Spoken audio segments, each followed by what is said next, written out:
পশ্চিমবঙ্গের মুখ্যমন্ত্রী মমতা বন্দ্যোপাধ্যায় অভিযোগ করেছেন, রাজ্যের ভোটার তালিকায় অবাঙালি রাজ্যের মানুষের নাম উল্লেখ রয়েছে, যারা একাধিক রাজ্যে ভোটার হিসেবে তালিকাভুক্ত।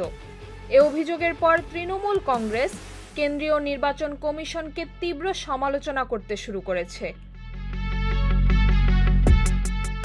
সম্প্রতি মমতা বলেন, কমিশন কোনো ব্যবস্থা নিচ্ছে না এবং ভোটার তালিকায় থাকা ভুতুড়ে ভোটারদের বিরুদ্ধে কার্যকর পদক্ষেপ নেওয়া উচিত। এ অভিযোগের পর তৃণমূল কংগ্রেস নির্বাচন কমিশনকে 24 ঘন্টার মধ্যে ব্যাখ্যা দেওয়ার জন্য সময় বেঁধে দেয়। দলের পক্ষ থেকে জানানো হয়েছে, তারা এই ভোটারদের নাম ও নথিপত্র প্রকাশ্যে আনবে যদি কমিশন সঠিকভাবে ব্যাখ্যা না দেয়। মমতা একটি কমিটি গঠন করেছেন, যা আগামী 6 মার্চ এই বিষয়ে বৈঠক করবে।